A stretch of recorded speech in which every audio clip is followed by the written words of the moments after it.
Yes, students, BA Part 3rd English Literature, paper first. So, open your books at page number 17, Strings of Gold. So, we have so far dealt with the life history of Robert Browning, and we have learned something about the poem My Last Duchess. Now we start the text of this poem.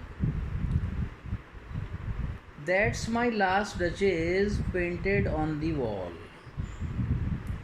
So, as you know, that this poem is a dramatic monologue, and in monologue there is only one speaker.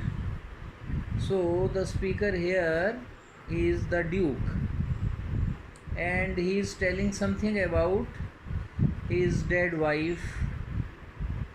So that's my last duchess means he had married many women, many ladies. So it was his last wife painted on the wall. So its painting was on the wall.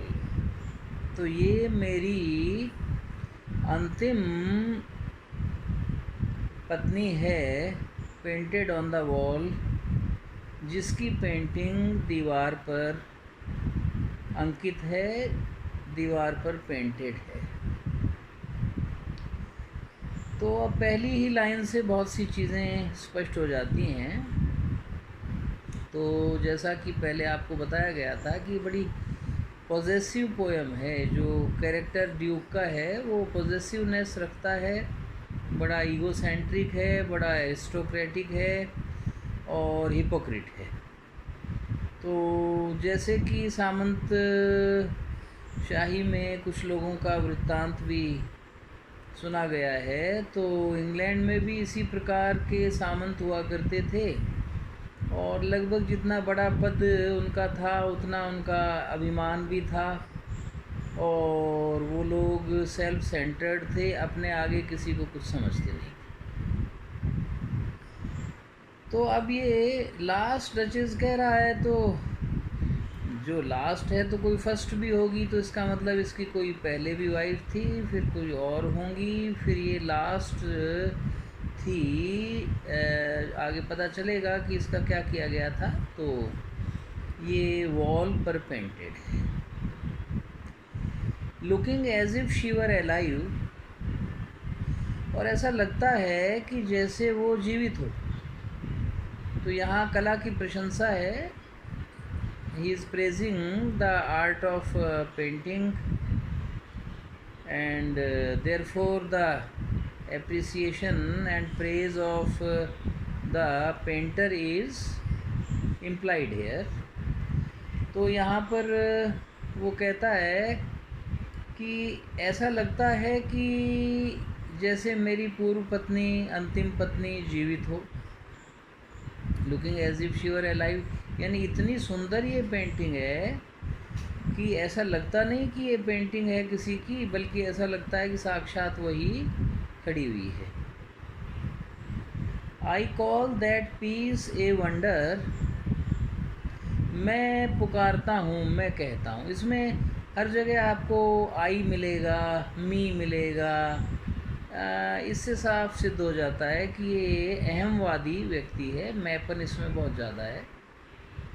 I call that piece a wonder, मैं इस piece का मतलब रचना, कलाकृति को एक आश्चर्य कहता हूँ, बड़ी आश्चर्यजनक है।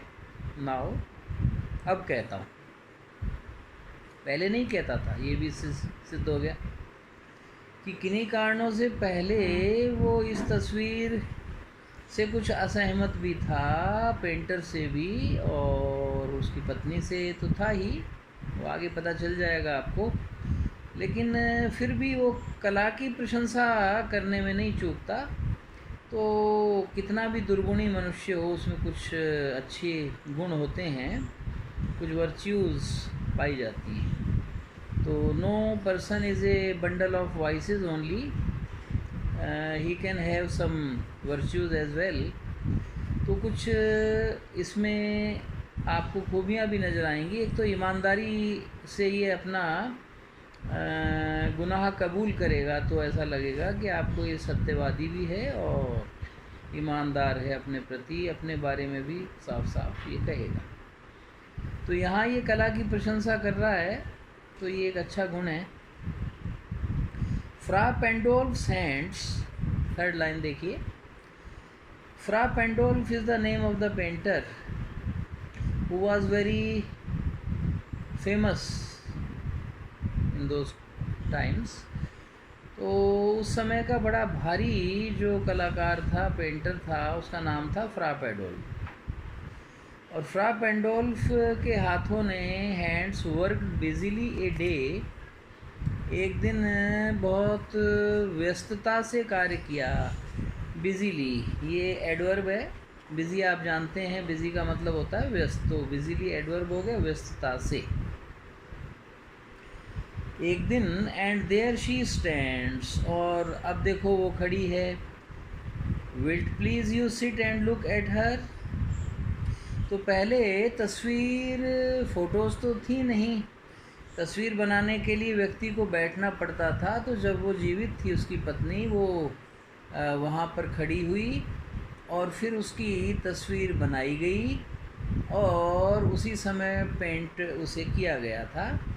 तो ये इतना शानदार पेंट था कि सब लोग हैरत की दृष्टि से इसको देखते थे जो भी वहाँ आते थे। ये बहुत बड़ा जागीरदार था, ड्यूक, और इसकी जो कासल वगैरह थी, हवेली, वो लोगों के आकर्षण का केंद्र थी और उसको देखने के लिए दूर दूर से लोग आते थे।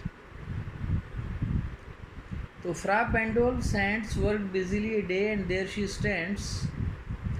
विल्ट प्लीज यू, तो विल के बाद में एपोस्ट्रोफी कॉमा है, टी है, means will it please you.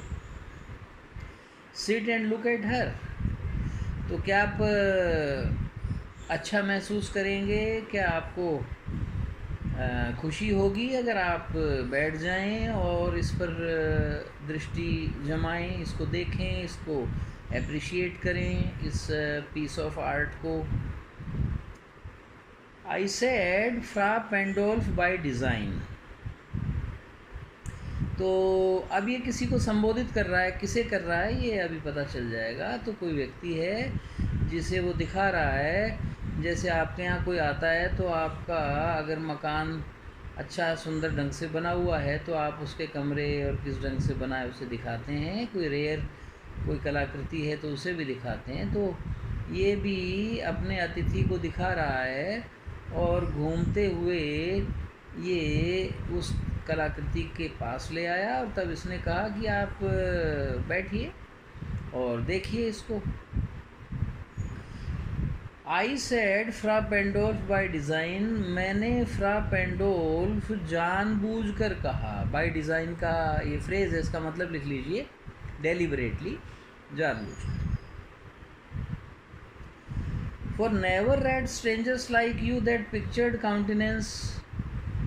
Countenance का मतलब होता है फेस, फेशियल एक्सप्रेशंस। पिक्चर्ड का मतलब है चित्रित की हुई। स्ट्रेंजर्स का मतलब है अजनबी। तो फॉर का मतलब यहाँ पर है बिकॉज। फॉर का मतलब ऐसे लिए भी होता है, यहाँ पर इसका मतलब बिकॉज है, क्योंकि। For never red strangers like you, क्योंकि कभी भी नहीं पढ़ते थे। स्ट्रेंजर्स का मतलब है अजनबी लोग। लाइक यू, आपके समान। दैट पिक्चर्ड काउंटेनेंस, जो इस चित्रित किए हुए मेरी पूर्व पत्नी के चेहरे के भाव जो थे उनको वो जब पढ़ते थे तो रह नहीं सकते थे। The depth and passion of its earnest glance, किसके बिना नहीं रह सकते थे, ये देखे बिना कि कितनी डेप्थ है। डेप्थ का मतलब है गहराई, डीप से ये बना है, रूट वर्ड डीप है। तो आपको रूट वर्ड्स का भी ज्ञान होना चाहिए और फिर उससे जो वर्ड्स बनते हैं उनका भी ज्ञान होना चाहिए। ये ग्रामर की दृष्टि से भी इम्पोर्टेंट है। The depth and passion, passion का मतलब भाव, तो जो गहराई और भाव है ऑफ इट्स अर्नेस्ट ग्लांस, इसकी अर्नेस्ट ग्लांस जो है, जो एक गंभीर दृष्टि है, उसकी गहराई और उसके भाव जो मेरी मृत पत्नी के चित्र के चेहरे में हैं, तो लगभग सभी लोग बड़ा आश्चर्य करते हैं, कोई भी नहीं रह सकता इसे देखे बिना। But to myself they turned, और अगर वो देखते थे, कभी भी कोई स्ट्रेंजर आता था, तो कोई गेस्ट आता था, तो वो जब भी देखता था तो वो मेरी तरफ मुखातिब हो जाता। But to myself they turn, और ये ब्रैकेट्स में है, since none puts by the curtain I have drawn for you, क्योंकि जो कर्टेन का मतलब जो पर्दा है, I have drawn for you, जो मैंने तुम्हारे लिए हटाया है, वो कोई और बट आई यानी मेरे सिवा नहीं हटा सकता। अगेन पॉजेसिवनेस इज हिंटेड एट, तो पॉजेसिवनेस है, मैं, मेरा तो है ही, मैं मालिक हूँ यहाँ का। अब अंडरस्टूड है, लेकिन कहने की ज़रूरत नहीं थी, तो कहा जा रहा है। इट मीन्स कहीं ना कहीं स्वार्थ और दंभ और बनावटीपन, ये सब इसमें मिला हुआ है, आडंबर। तो कहने का क्या आशय हो गया, पूरी दोबारा से मैं रिपीट कर देता हूँ, so that you can understand it in a better manner, क्योंकि थोड़ा सा ड्रामेटिक है मोनोलॉग, तो इसको समझने में थोड़ा आपको दिमाग लगाना पड़ेगा। कि that's my last duchess painted on the wall, ये क्लियर हो गया आपको कि ये उसकी पेंटिंग वॉल पर है, तो पूरी दीवार पर वो कलाकृति थी। And looking as if she were alive, ऐसा लगता है कि जैसे वो जीवित हो। मैं इसे एक पीस ऑफ वंडर कहता हूँ। फ्रा पेंडोल्फ नाम के एक पेंटर ने एक दिन व्यस्तता से कार्य किया, और फिर वो कलाकृति परिणाम स्वरूप आपके सम्मुख है। तो आप कृपया बैठिए और इसको अच्छी तरह से देखिए। जो लोग भी आते हैं वो इसको देख करके मेरी तरफ मुड़ते हैं, क्योंकि इसके चेहरे पर एक बहुत ही अजीब सा भाव और एक झलक है। और ये जो पर्दे हैं जिनके पीछे ये कलाकृति है, ये मैं ही हटा सकता हूँ, और इसको हटाने की इजाज़त यानी किसी हवेली के नौकर कर्मचारी इत्यादि को नहीं। एंड सीम्ड, और ऐसा लगता है, as they would ask me, कि वो मुझसे पूछेंगे, इफ़ दे डस्ट, अगर उनकी हिम्मत होती तो वो मुझसे पूछते, यानी जब भी कोई आता रहा है तो उसके चेहरे पर ऐसा भाव रहा है जैसे वो पूछ रहा हो, how such a glance came there, इस तरह का भाव उसके चेहरे पर कैसे आया। सो नॉट द फर्स्ट, कि ये पहले तुम ही नहीं हो, are you to turn and ask this thus, इस प्रकार से पूछने वाले केवल तुम ही नहीं हो। Sir, it was not her husband's presence only, तो ये हम बाद में पढ़ेंगे। 10 तक आप अंडरलाइन कर लीजिए, क्योंकि मैंने बताया थोड़ा सा आपके लिए बहुत ज़्यादा इजी नहीं है, तो धीरे धीरे ही आपको पूरी पोएम समझ में आएगी, और समझ में आने पर ही आप इसके क्वेश्चंस कर सकते हैं। होम असाइनमेंट आपका केवल इतना है कि इसमें से जिन व्यक्तियों का उल्लेख हुआ है उनके बारे में आप डिक्शनरी में देखें कि डचेस का क्या अर्थ आपकी डिक्शनरी कह रही है, ड्यूक का क्या अर्थ है, और फ्रा पेंडोल्फ यानी पेंटर जो है, तो ये 3-4 आप, इसमें वर्ड्स ज़्यादा नहीं है, तो काउंटेनेंस है, ऐसे वर्ड्स हैं, उनको डिक्शनरी से देख करके आप लिखेंगे। और नेक्स्ट टाइम हम इसकी ये 13 लाइन्स हैं करीब, तो उसके आगे जो है हम बात करेंगे। Thank you, that's all.